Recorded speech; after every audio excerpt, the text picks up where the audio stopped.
Hello everyone, welcome back for another video today in the late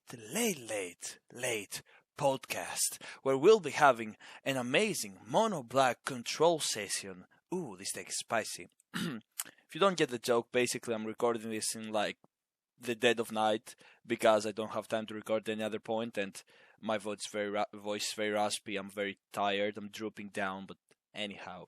So this is a mono black devotion control deck. So in the previous video was a very awesome video which we did mono black Mentat Destroyer with Timur as the focus, together with some other focus points that really helped us reach that devotion ultimatum, basically. Which again, if you don't know what devotion is, basically it's the amount of these little symbols of black skulls you have on the battlefield, which could be anything from, enchantments to creatures, etc. But this time we're gonna be focusing a little bit around controlling our opponent, and basically we have a lot of we have a big toolkit in this deck. So starting off at the bottom of our 1 mana base, we have some vampires with Darmoon because they have lifelink and death touch. It's an early game drop. Of course, we have the insanely value machine that's called Timur, the Chosen from Death, which basically not only is it a 2 devotion mana creature, but it also helps us exile cards from opponents' graveyards, and it's so important versus control matchups and even sometimes versus aggro matchups where you can just gain life. And it's also your graveyard, don't forget that. We have Yarok Fenlikers as a devotion and hand disruption, hand hate. We have Heartless Act, a card that I was really I really like this card. I think it's a pretty cool card. It destroys a creature or it removes 3 counters from the target creature. Optimally, we like to destroy creatures with it. 2 mana, very good. We have Murderous Riders, destroy planeswalkers, which I really like. We have Cry the Carnarium as a good little quick option versus aggro, as well as the Ritual of Suit if they have a little bit more of a, strong board state. We have some Underworld Dreams, which basically for each time, well, whenever an opponent draws a card, they take 1 damage, which is really good at a control deck. First of all, it has 3 devotion, which is insane, and it also is a very good card that can ramp up a lot of damage over time. We have a Rankle Master of Pranks, a card you don't see anymore, but it's really good in control matchups because it has hand hate, it has card draw if you need it, and it also has board state control where you can sacrifice a creature and your opponent has to sacrifice a creature as well, which is great. Of course, we have Grey we have Grey Merchant of Asmodel, which works as a very nice balancer in this deck because it basically, it either heals you and deals a lot of damage to your opponent, or it's just a big old creature. We have Command the Dreadhorde. It's a very late game play where we have controlled our opponent to the point where we can get their stuff back or our stuff back. We have Thought Distortion in case we could be playing versus a very super heavy control opponent. This can come down as a super whopper card that basically just destroys their hand. And of course, we have Liliana Dreadhorde General as a great top end with her, whenever a creature you control dies, we draw cards, it creates zombies, seeking -4 to sacrifice 2 creatures, and of course, we can actually -9 here to insta-win the game. So that's a great card overall. We have 3 Castle Block Wains for card draw, and that's it. This deck is really fun. I am still in the testing phases with it. Again, I don't have too much time to test it, but it's working really nicely, and hopefully it will provide us with some awesome games. And maybe you guys can tell me in the comment what you would change or add. And yeah, we can have a conversation there. Without any further delay, let's finally get to the games. I've been playing a lot of the Mono Black deck, Mono Black Devotion, which I showed last time, and it's really amazing. We've been arcing up really fast, no joke. I kind of don't like the hand, but Double Underworld Dreams does provide with an amazing Grey Merchant, so I'm gonna keep this crazy hand, which really just needs a 3rd mana, especially something so Castle of Lochwain doesn't come in tapped, because if they come in tapped, we're having a bad time, but hey, we'll manage. But yeah, the Mono Black Devotion deck has been amazing. I really like it. I can't wait to stream it. But yeah, apart from that, I've been having this deck idea for a long time in my mind, basically a mono black control deck, but I never play control. This isn't even full control, this is just like semi-control to a big, point. Ooh, it's Jank sacrifice. So that's something I really hate to see. Alright, we attack over here. Alright. And we kind of actually have to keep Heartless Acts open, because we lose the game otherwise. Do we? Oh, we missed a mana drop. Nice. Alright. Alright. I hate Priest of Forgotten Gods, but Mayhem Devil is top-notch priority, because that card is way too OP. We really need mana drop. Hey, let's go, baby. So, Underworld Dreams, such an efficient card. Immediately is a +3 devotion. Immediately starts pinging our opponent. Ramps up very nicely into what we have. And if I can get a 4th mana, I'm gonna double Yarok Fenlaker for an amazing play. Okay, they might go for a Priest of Forgotten Gods activation on my turn, maybe.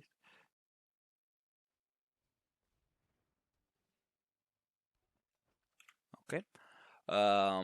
Yeah, okay, nope. Hey, there we go. So this basically just cuts their hand size in half, which overall is just really, really nice. And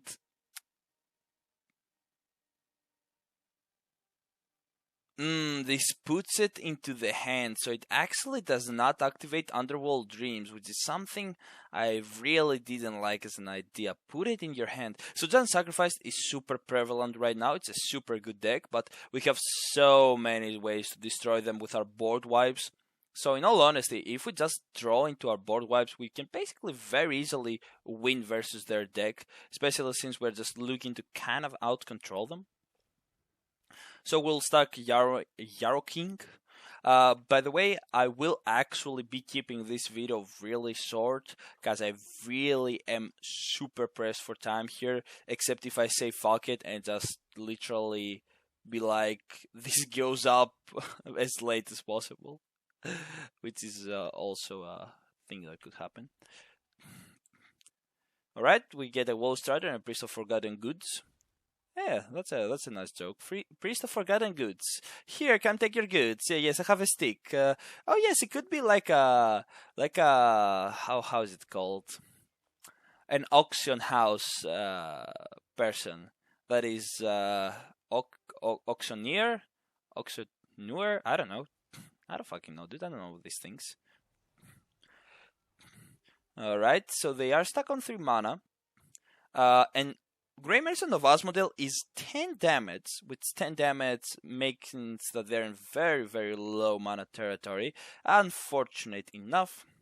Of course, we're gonna get rid of the less amount. This is very good, as it deals 1 damage to them as a payback for what they have done. Which is often without Cauldron Familiar isn't really something I would be afraid of, but goddammit, of course, they had to have Cauldron Familiar. Jesus Christ. Come on, dude. It's just the combo. You know you... Alright. So we have 12 for Grey Merchant, which is really nice. But they do start to have a healing with Cauldron Familiar. So I just really want to draw a card at this point.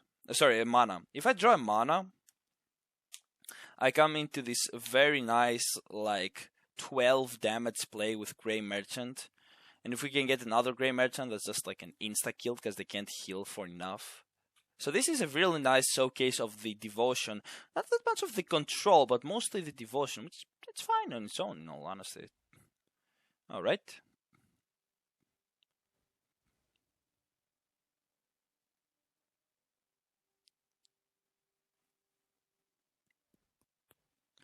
Can I actually end this game today, brother? Thanks. Alright, double ping, pop up. There we go, very nice. Again, if we can just do Grey Merchant for a solid Whopper 12, I'm fine with it. If we can get to 14 or more, still fine with it. Oh man, oh man. Oh boy. Boy.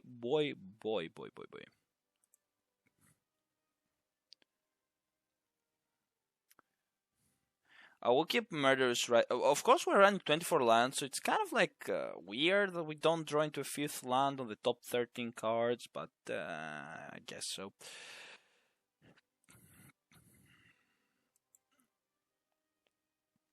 might sacrifice Gilded Goose. True.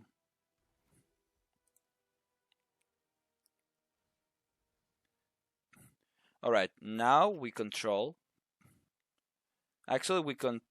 Nice. Now we do the kill on the priest, because now they can't sacrifice it to Witch's Oven, and they also, if they actually activate here, which I really doubt they would, they do lose Gilded Goose and Woe Strider, which they really don't want. So this is a really nice little play from us overall, I would have to say. Okay, chair is falling. Please, chair, don't fall.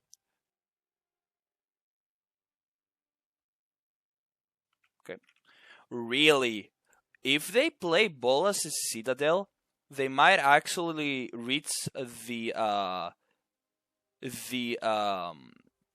lethal point or their own and just kind of like kill themselves, because like they would be like, you know what, I can just deal enough damage and kill them. They could have Citadel right here and now, here there. Yeah, they could have actually played this and Citadel, but they are keeping a little bit of a clear head and not just going full on ham on it. Again, I really, really, really want to get a mana, because I'm really desperate for it. Alright, so with this mana, we get to this perfect point, perfect point of having lethal range on my opponent.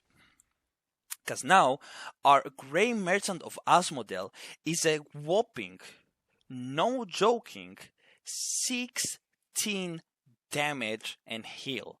So, they will be taking 2 damage on their draw phase. They are gonna be gaining 2 life here, so they're gonna be 16 HP, which is lethal. And if they play Citadel, they might actually kind of kill themselves overall. So I am still kind of fine with what's going on. Again, I do believe we have good matchups versus a lot of the meta. Like, I am not really that insanely afraid of like control or stuff like this. It's just that sometimes we get RNGesus, and well, RNGesus isn't usually on my side, I would have to say. So this actually gets them to, yeah, it gets them to 15, but they heal for 1. They play Citadel, if I'm not mistaken. This is a very long-winded game, actually, for this time and day. Hopefully the next one will be shorter. Alright. Okay, that's... Wow, they're dead. I've really just... If I don't lose this turn, I win the game. If I don't lose this turn, I win the game. I legit just win the game if I don't lose this turn. That is... Yeah, just win the game. I think we win the game. Is there a way they can come back from this? They actually did an attack. Oh, right. I never play with Citadel. Okay, I might have fucked up there because I didn't play Asmodel sooner, Merchant, so it might be my mistake. I don't know. Maybe my mistake. We'll continue on with another game. By the way, if you're enjoying this deck, if you're enjoying this video, make sure to drop a like, subscribe for more content. I really do appreciate all of the support. You beautiful. Alright, on to our second game. Let's see if we can make this one a quick, pretty fucking please. Let's make this a quick game, because I really don't have time for this shit. Really don't. Alright. A really nice devotion curve. Not really seeing too much control here, but versus that deck, I feel good. I feel nice. Hey man, if we see a 5th mana versus this deck with Grey Merchant, that's like cake on top, dude. We have great value versus mono red decks. I mean, that's just like absolutely fucking fine, dude. You just wasted the stomp on that. Oh yes, we have the curve, boys. We have the curve. We have the curve. I might actually just do turn 3 Murderous Rider kill on the T-Bolt. Definitely gonna kill the T-Bolt.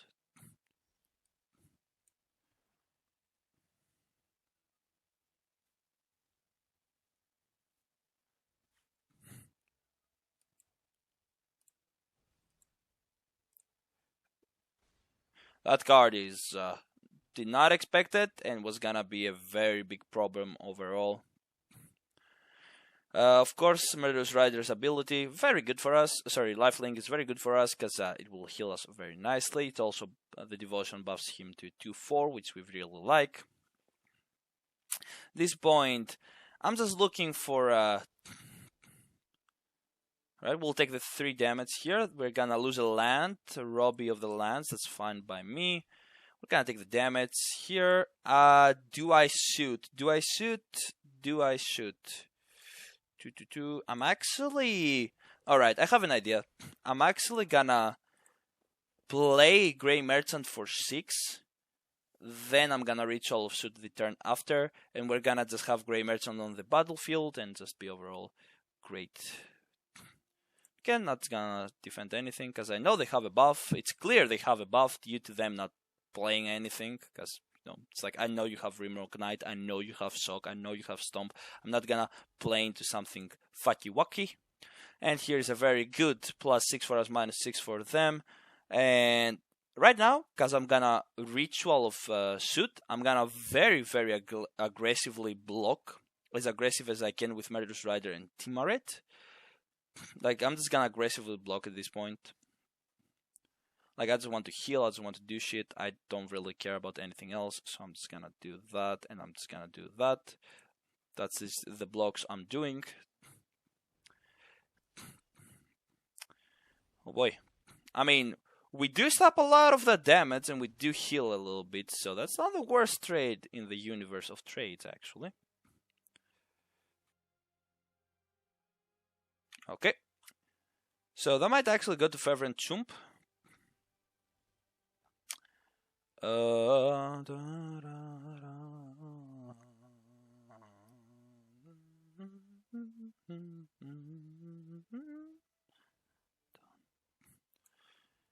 Attacking here is actually beneficial with Murderous Rider. Yeah, attacking with Murderous Rider and keeping Grey Merchant as defender is the best choice here. Alright, this is still broken. They did... I did say... Oh, it's kind of broken, kind of fixed. Okay, so that's very good for us, because they no longer have creatures. They're stuck on 3 mana. We do have Heartless Sack. We do have Timaret to start healing up over time. So, although I'm not really soaking too much of the shop end side of our stuff, we're still fine. So, here we're gonna kind of fucky-wacky them. There we go. We're gonna do that. And we're gonna be Gucci. So we are showing the board wipe combos we have, which I really like. Real nice control versus mono red. We still have the healing from Grey Merchant that swings everything to our way. We have Heartless Sacked, and then we can have actually Castle of Waning, which is really nice. Trying to say that I'm not as bad as I showcased in the previous game. Like, oh my god, how I really did fuck up versus June Sacrifice. I really did. It's okay, I guess I can't do much at that point. Yeah, we're gonna just strategy with no counters on it. We're gonna straight up do that. And then we're just gonna be dealing 4 damage to their face, and we're just gonna start healing up. There is the choice of drawing with Castle of Wayne, and I might actually do that, considering that I'm 14 HP, they're 8. I have the card. I think I have the advantage enough with Timaret to go for a card draw here. Yeah, that's what I'm saying, dude. That's what I'm saying, bruh. I'm just gonna do that. Yeah, I'm gonna do that. I'm gonna do this. And I'm actually gonna do this and go back to 13 HP and like literally don't care. Like, oh my god, dude, that's really insane. Yeah, mono red does not stand. Yeah, they really don't stand a chance for versus us. Alright, back to gold 1. Very nicely, very nicely. I'm gonna keep it short and simple. I'm gonna be upgrading this deck for sure. I'm gonna have a very extended video some point soon with this deck, because I do really want to replay it, revisit it, and showcase any upgrades I have for it. I do want your opinion as well, but I think we did showcase that we have a lot of devotion and potential with Grey Merchant. I was very unlucky with the Junt, because I didn't get any of our board wipes, or any Rankles, or any Murderous Riders, or any like of the good stuff, or Liliana even, or mana when I wanted, but it's RNG, you have to face it sometimes. And yeah, thank you all so much for watching. If you enjoyed this video, make sure to leave a like, subscribe for more content. If you want to maybe support me a little bit extra, go to Twitter, twitch.tv/SentiensLair, leave a follow there. Go to my Twitter, follow me, and we also have a Discord server if you want to join. I'll see you all in the next one. Take care, have a great night, bye bye.